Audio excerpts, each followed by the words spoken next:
Hey folks, this is ioEther and we're back playing some more World of Tanks. So as you can see, this is Cadet 111 in his T54E1. This is of course Steps, and it looks to be a tier 10 battle. And it's not like, you know, like there's 2 or 3 tier 10 things. There is, what, 6 per team? That's a fair number. We see one poor enemy T8 tank. That's a artillery, so he's not going to be that poor off. But enemy team is put at a slight disadvantage because of that. Though I guess they get the extra artillery, so maybe it makes up for it. You be the judge. Now, apparently Cadet is AFK, so that makes this a little bit more difficult.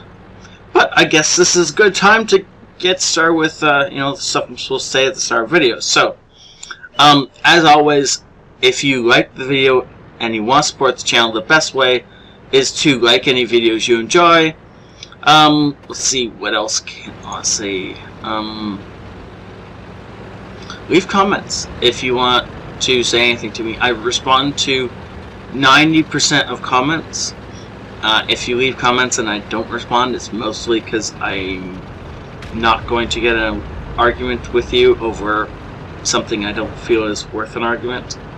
I recently had somebody start yelling at me because the verbiage I used he thought was very wrong.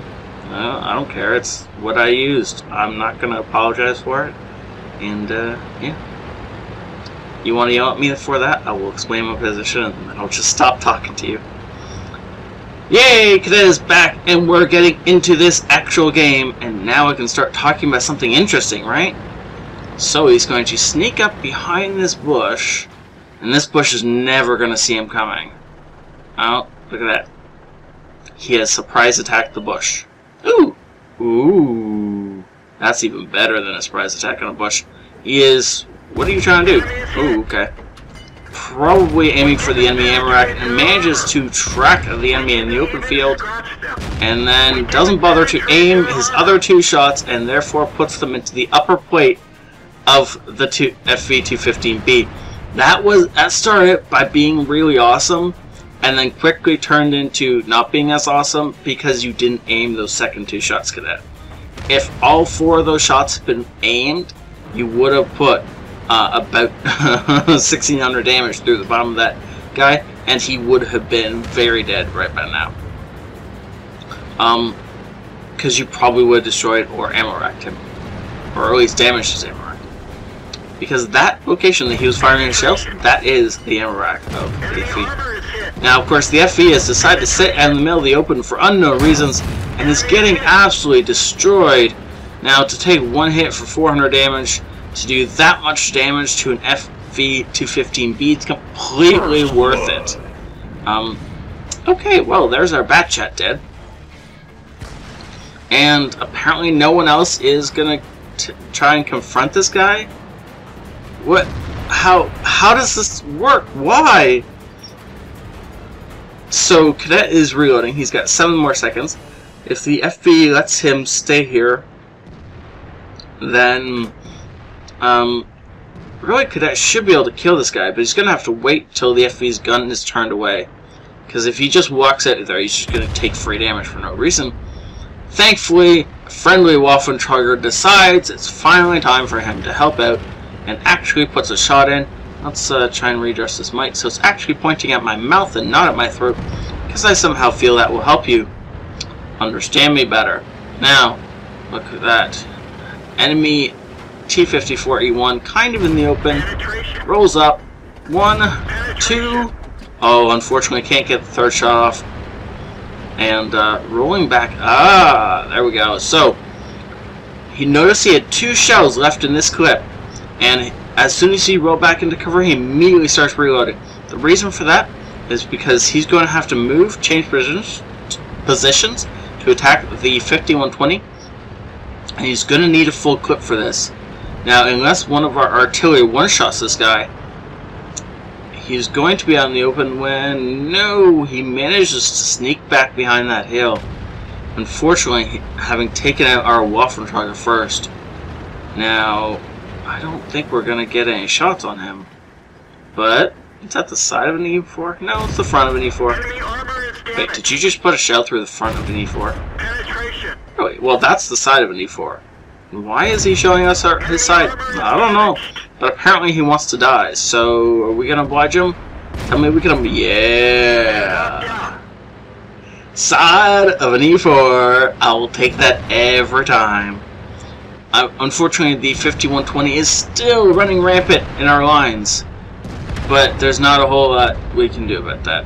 Ooh, unless, of course, that happens. So, yeah. Now, there's just a little bit of cleanup duty. Okay, I call it cleanup duty, but really it's very dangerous still. Okay, so there's a T95. Not really dangerous in the vast scope of things. However, the waffle trogger 5100, really? A 5100 waffle trogger would be deadly. But anyways, the waffle trogger E100, if nobody had lit him and we did not know where he was, would be vastly more dangerous than a T95.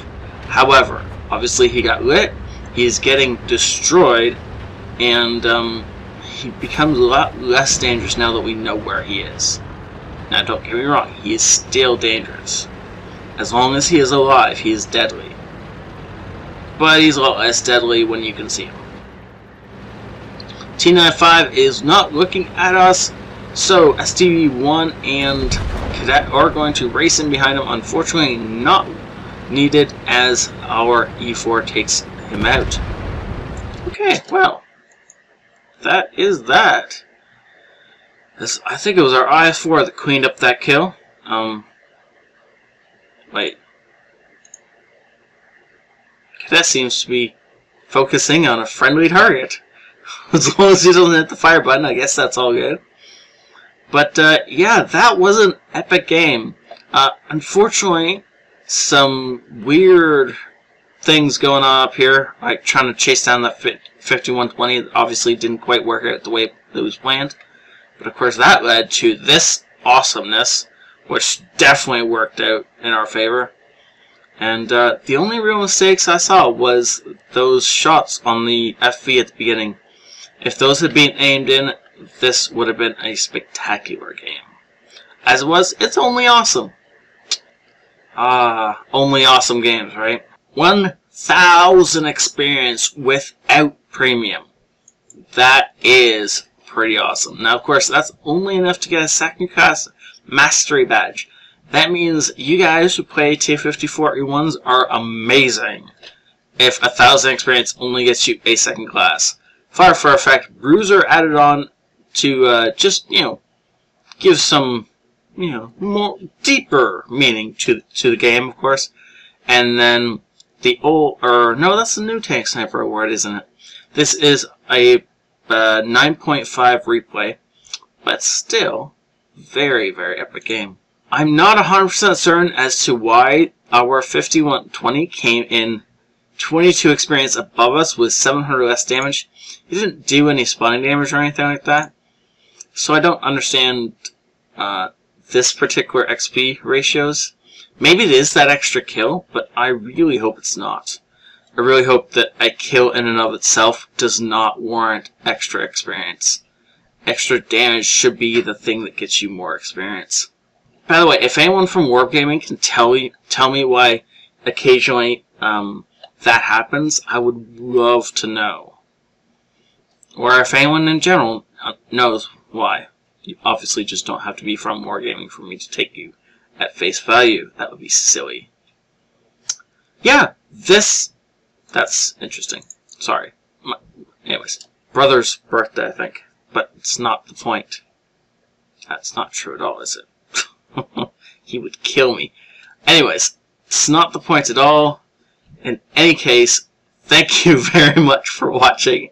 Have a great night. This is ioEther out. Hey folks, this is ioEther, and we're back with some more World Tanks. Side scraping. How to counter a player who's side scraping. So the E100 is trying to side scrape. And you can see. Let's see where. Ronick is actually firing at the engine deck of the enemy tank. And, well, that makes sense, because Ronick's gun is actually higher up than the enemy tank's engine deck. So he can aim down. And if he concentrates right, and if he... Oh, well, yeah, T57. Really? How did you miss that shot on the T57? Really? That was like a free shot. So the enemy Elon Hunter is getting really pissed that Ronick can somehow penetrate him without being, you know, without exposing enough of his tank so that so this guy can kill Ronick. So Ronick's, yeah, again, gonna shoot for the engine deck.